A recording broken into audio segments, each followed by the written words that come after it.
الحمدللہ رب العالمین والصلاة والسلام علی سید المرسلین وعلی آلہ وصحابہ اجمعین، اما بعد فاعوذ باللہ من الشیطان الرجیم، بسم اللہ الرحمن الرحیم۔ ان فی خلق السماوات والارض واختلاف اللیل والنہار لآیات لأولی الالباب۔ صدق اللہ مولانا العظیم وبلغنا رسوله النبی الامین المتین المبین الکریم، ونحن على ذلك لمن الشاہدین والشاکرین والحمدللہ رب العالمین۔ محترم حضرات، ابھی آپ نے مجھ سے پیش کر اندلیب گلشن رسالت مداح نبی شاعر اسلام جناب اختر پرواز نعیمی صاحب سے بہترین انداز میں نعت رسول صلی اللہ علیہ وسلم سماعت فرمائی۔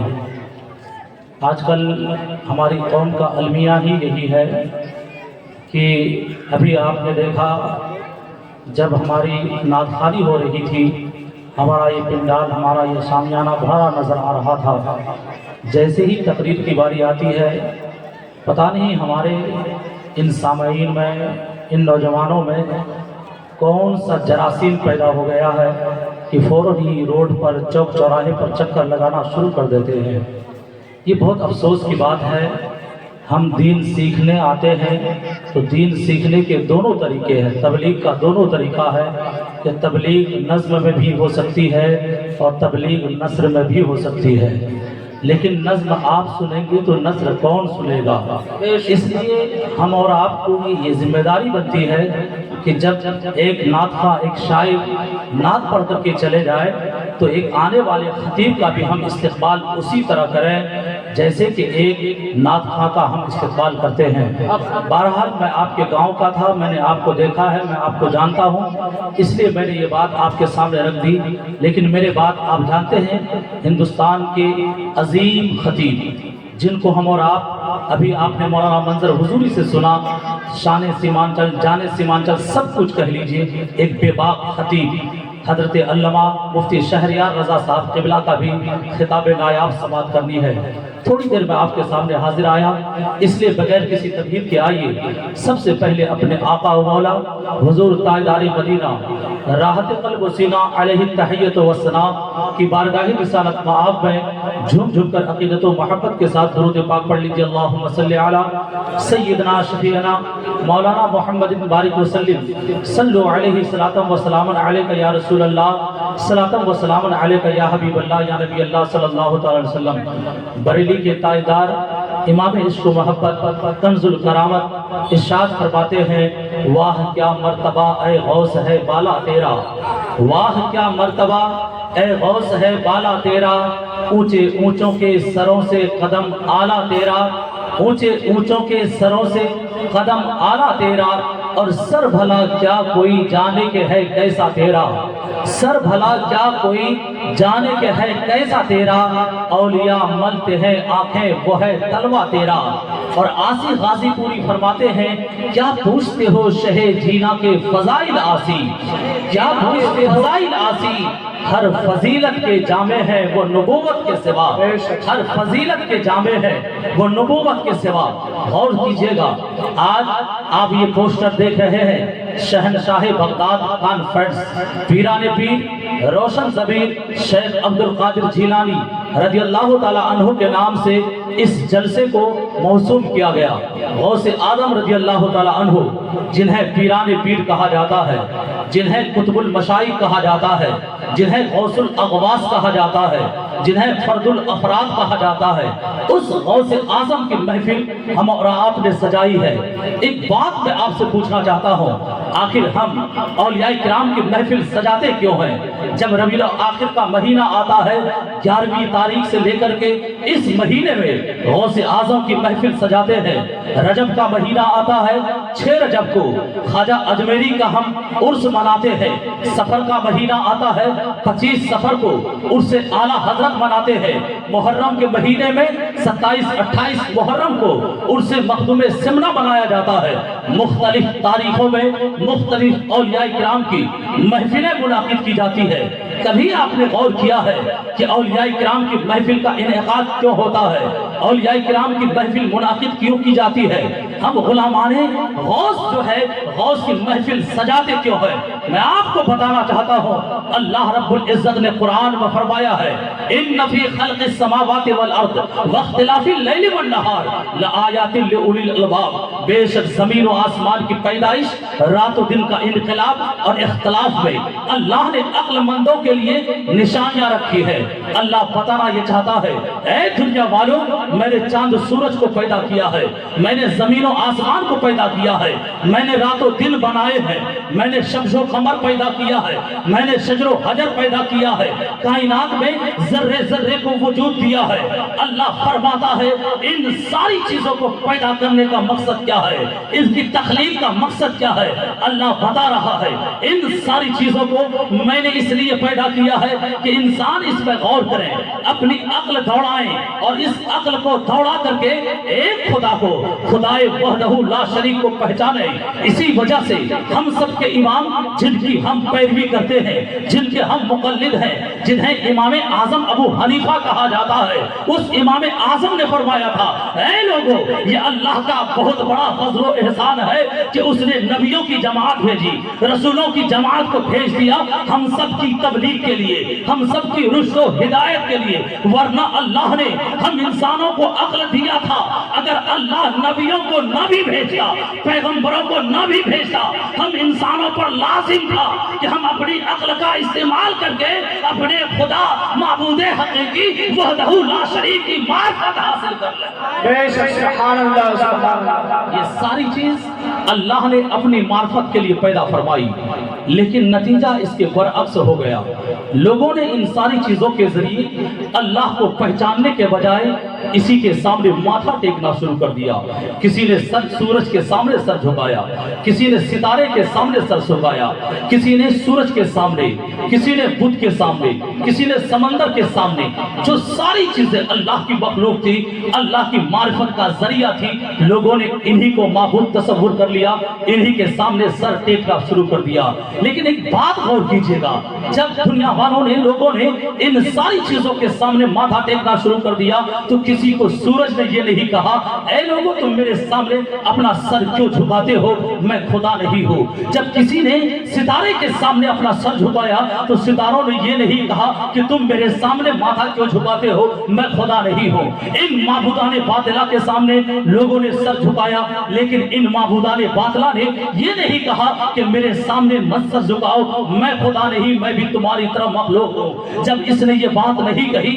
تو انسان سمجھے گا کیسے کہ یہ غلط کون صحیح؟ تو اللہ رب العزت نے غلط صحیح کی پرکھ کرنے کے لیے، غلط صحیح کو امتیاز کرنے کے لیے نبیوں کی جماعت بھیجی۔ حضرت آدم سے لے کر کے عیسیٰ پیغمبر تک کم و بیش 1,24,000 یا 2,24,000 انبیاء کرام دنیا میں تشریف لائے، سب درست و ہدایت کا کام کرتے رہے، سب تبلیغ کا کام کرتے رہے، لیکن جب میرے محبوب آئے اللہ نے قرآن میں اعلان فرما دیا وَلَٰكِن رسول اللہ وخاتم النبیین، اے لوگوں سنو سنو، محمد عربی اللہ کا رسول ہے اور آخری نبی ہے، اور میرے نبی نے فرمایا انا خاتم النبیین لا نبی بعدی، میں آخری نبی ہوں، میرے بعد کوئی نبی نہیں آئے گا۔ اب ذہن میں سوال پیدا ہوا یا اللہ پہلے کے لوگ جب راہ بھٹک جاتے تھے، گمراہ ہونے لگے تھے، تو ان کی تبلیغ کے لیے، ان کی رشد و ہدایت کے لیے، ان کو راستہ دکھانے کے لیے نبیوں کی جماعت کو بھیجتا رہا، لیکن جب تیرا محبوب آ گیا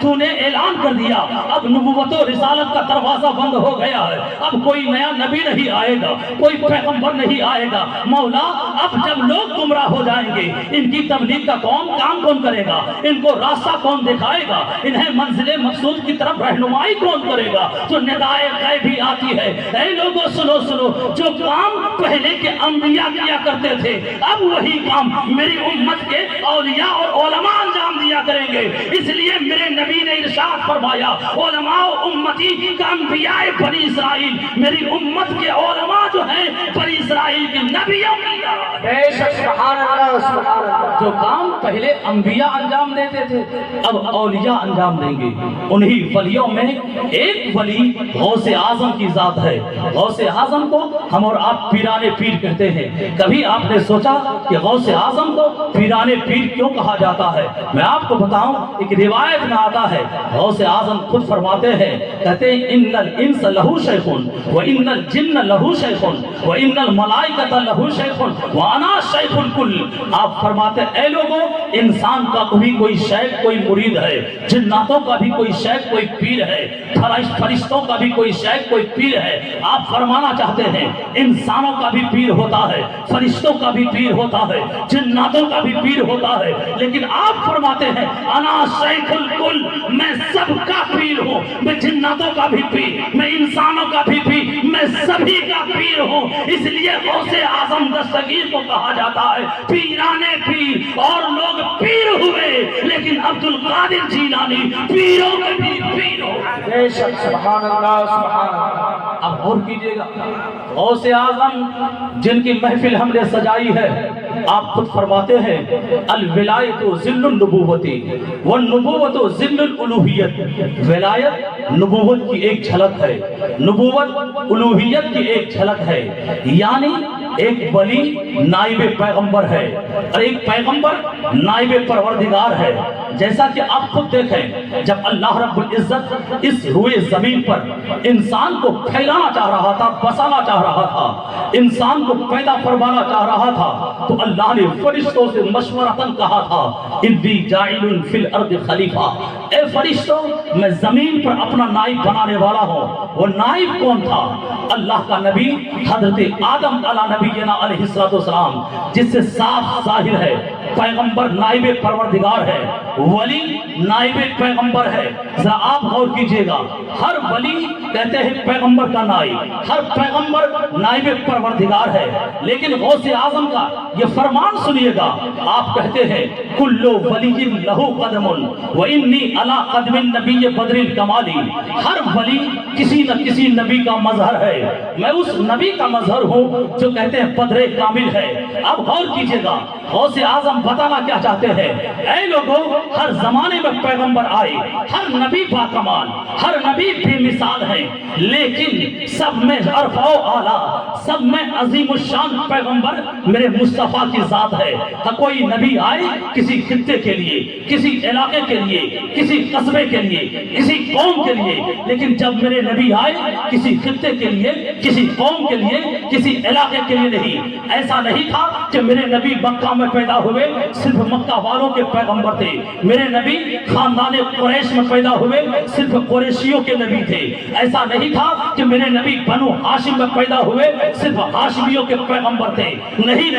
بلکہ اللہ نے قرآن میں فرمایا وما ارسلناک الا رحمتا للعالمین، اے محبوب ہم نے آپ کو ساری کائنات کے لیے رحمت بنا کر بھیجا ہے۔ پھر دوسری چیز آپ غور کیجئے گا، میرے نبی آئے سارے خطے کے لیے، سارے علاقے کے لیے۔ جیسا کہ آپ سب جانتے ہیں جب میرے نبی کی ولادت کا وقت آیا تھا، حضرت جبرائیل امی نے 3 جھنڈے لا کر کے نصب کیے تھے، ایک خانہ کعبہ کی چھت پر، ایک مشرق میں، ایک مغرب میں۔ ذرا میں آپ کو بتانا چاہتا ہوں، آپ غور کیجئے گا، آخر حضرت جبرائیل امی نے مشرق و مغرب میں وہ جھنڈا نصب کیوں کیا تھا، جھنڈا کیوں گاڑا تھا؟ کبھی آپ نے غور کیا ہے؟ آپ خود سوچئے، ایک ملک کا جھنڈا دوسرے ملک کے پارلیمنٹ پر نہیں لہرایا جا سکتا، ہمارے ہندوستان کا جھنڈا پاکستان کے پارلیمنٹ پر نہیں لہرایا جا سکتا، ہمارے ہندوستان کا جھنڈا بنگلہ دیش کے پارلیمنٹ پر نہیں لہرایا جا سکتا، بنگلہ دیش کا جھنڈا ہمارے ہندوستان کے پارلیمنٹ پر نہیں لہرایا جا سکتا۔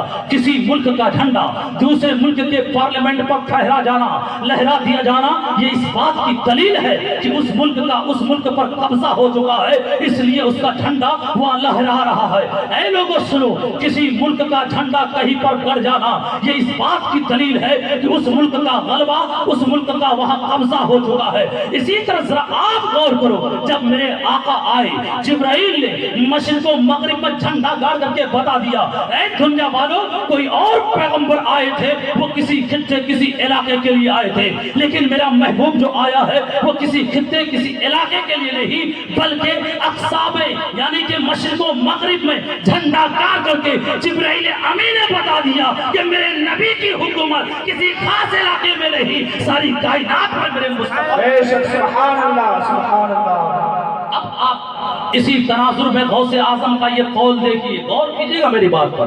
آپ نے جو یہ فرمایا کل ولی لہ قدم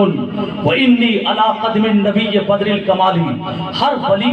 کسی نہ کسی نبی کا مظہر ہے، کوئی نبی مظہر عیسیٰ ہے، کوئی ولی مظہر عیسیٰ ہے، کوئی مظہر موسیٰ ہے، کوئی مظہر ابراہیم ہے۔ اس کا مطلب کیا ہے؟ جس طرح ہر نبی باکمال ہے اسی طرح ہر ولی باکمال ہے۔ اللہ نے ہر ولی کو باکمال بنایا، لیکن ہر ایک کو کسی خطے کے لیے، کسی کو کسی علاقے کے لیے۔ لیکن بات جب عبد القادر جیلانی کی آئی تو ان کی ولایت کسی خاص خطے کے لیے نہیں، کسی خاص علاقے کے لیے نہیں، کسی خاص قصبے کے لیے نہیں، بلکہ عبد القادر دیا۔ اے لوگوں سنو، جس طرح میرے نبی کی نبوت عام ہے، میرے نبی کی رسالت عام ہے، اسی طرح میری ولایت بھی عام ہے۔ بے شک سبحان اللہ۔ نعرہ تکبیر،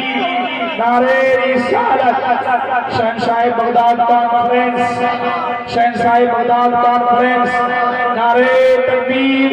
نعرہ رسالت۔ غوث اعظم رضی اللہ تعالیٰ عنہ کا مقام و مرتبہ کیا ہے آپ اس سے اندازہ لگائیے۔ غوث اعظم کے زمانے میں اللہ کا ایک مقرب بندہ ہے جن کا نام حضرت عبد الرحمن تفسونجی رحمۃ اللہ علیہ ہے۔ آپ اپنے مریدین کے درمیان ہیں، انہیں واضح و نصیحت فرما رہے ہیں۔ اچانک وجد کی کیفیت طاری ہوتی ہے اور آپ کی زبان سے جملہ نکلتا ہے، انا بین الاولیاء کالقرقی بین الطیور۔ اے لوگو میرا مقام ولیوں کے درمیان ایسے ہی ہے جیسے کہ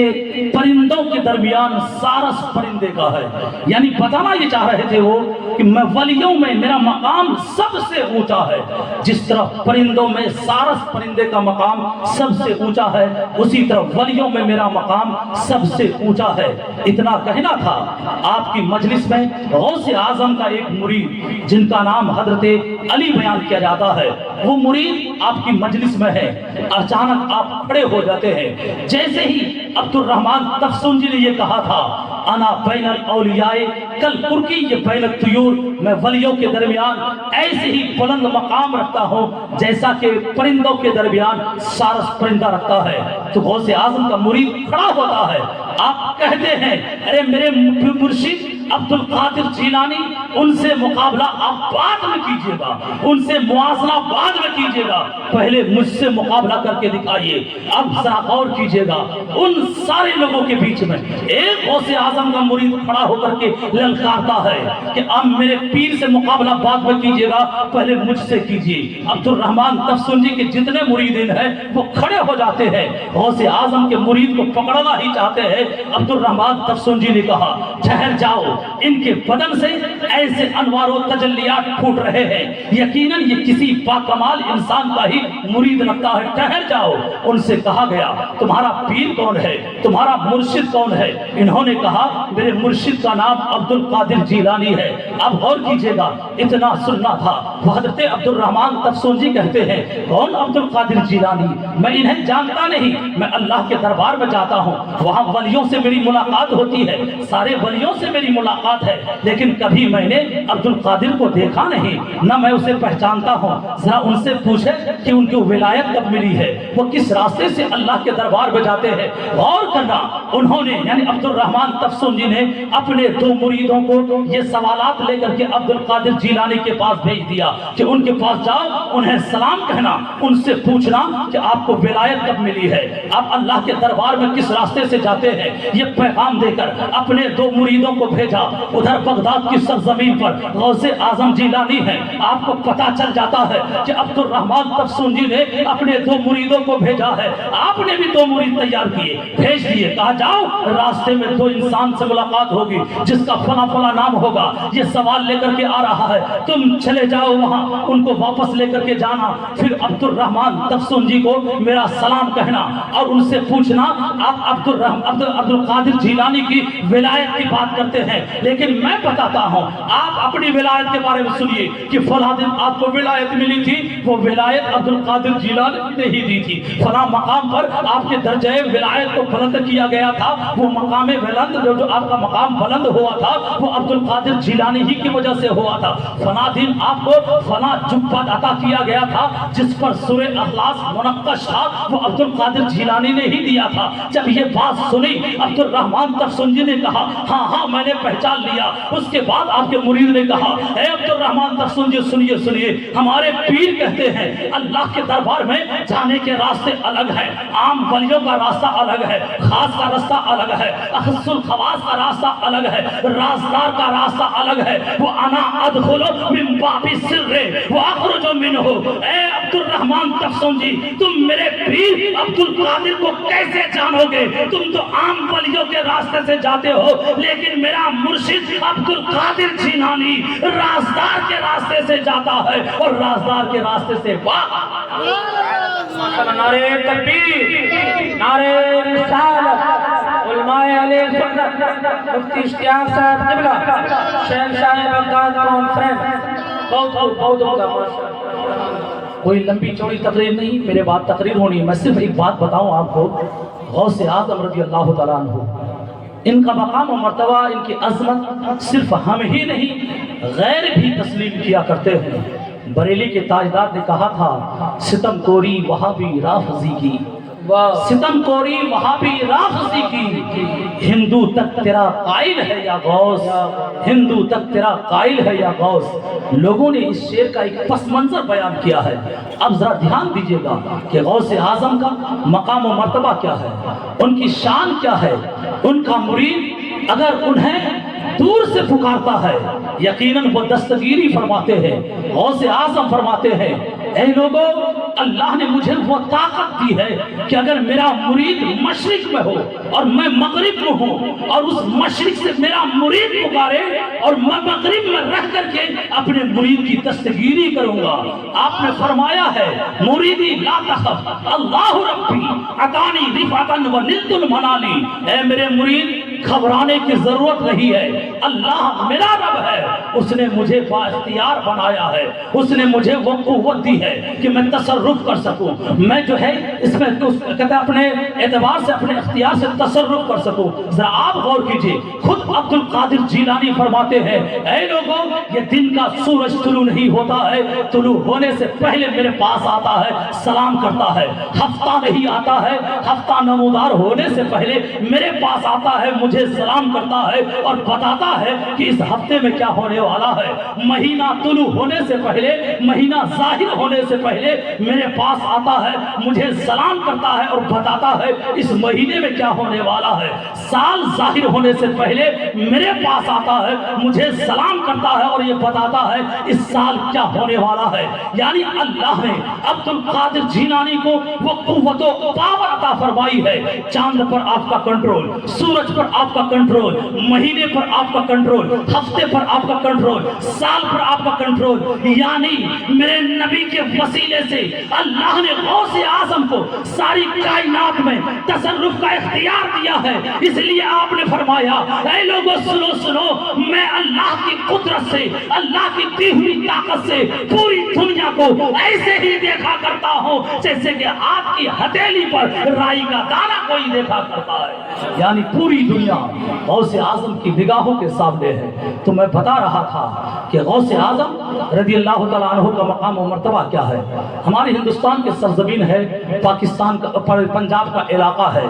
وہاں پر ایک راجہ کا دور تھا جس راجا کو راجا رنجیت سنگھ کہا جاتا تھا، ان کے ہی دور حکومت میں ایک بات آپ کو بتاؤں، وہاں پر ایک مسلمان عورت رہتی ہے اور اس کا شوہر بھی رہتا ہے، اس کے قریب میں ایک ہندو عورت بھی رہتی ہے۔ وہ مسلمان عورت غوث اعظم کی دیوانی تھی، ان کی چاہنے والی تھی، ہر مہینے کی 11ویں تاریخ کو غوث اعظم کا نیاز لگایا کرتی تھی، فاتحہ کیا کرتی تھی۔ وہ ہندو پڑوسن بھی اس عورت کی اس فاتحہ کے مجلس میں آتی تھی اور ان سے پوچھتی تھی، اے بڑھیا ماں، میری پڑوسن، ذرا یہ بتاؤ کہ تم محفل کس کی سجاتی ہو؟ تو اس وقت وہ غوث اعظم کی چاہنے والی وہ عورت بتاتی تھی، یہ عبد القادر جیلانی کی میں محفل سجاتی ہوں، وہ یہ ہے، وہ ہے، یعنی ان کی ساری خوبیاں وہ بیان کرتی تھی۔ اتفاق کی بات ہے، آپ غور کیجئے گا، وہ ہندو عورت اپنے شوہر کے ساتھ رہتی تھی، غریبی کی زندگی تھی۔ ایک دن اپنے میکے جانے کے لیے تیار ہوئی، وہ شوہر اور میاں بیوی دونوں اپنے جو ہے کہتے ہیں کہ وہ شوہر سسرال اور وہ عورت اپنی میکے جا رہی ہے، دونوں پیدل چل رہے ہیں۔ اسی علاقے میں ایک منافق بھی رہتا تھا، نام کا مسلمان تھا لیکن اندر سے دل میں نفاق رکھتا تھا، اولیاء کرام سے ان کو عقیدت نہیں تھی، بزرگان دین سے وہ بغض رکھتا تھا، ان کے دل میں قدورت تھی، وہ نہ غوث اعظم کو بااختیار مانتا تھا، نہ کسی ولی کا قائل تھا۔ ذرا آپ غور کیجئے گا، اس وقت وہ عورت کہتے ہیں جب جانے لگے تو اس وقت وہ منافق موقع کی تلاش میں تھا، فراق میں تھا۔ نعرے تکبیر، نعرے تکبیر، نعرے رسالت، نعرے رسالت۔ حضرت علامہ مولانا مفتی شہریار صاحب قبلہ، حضرت علامہ مولانا مفتی شہریار صاحب قبلہ، نعرے تکبیر، نعرے رسالت۔ یا رسول اللہ۔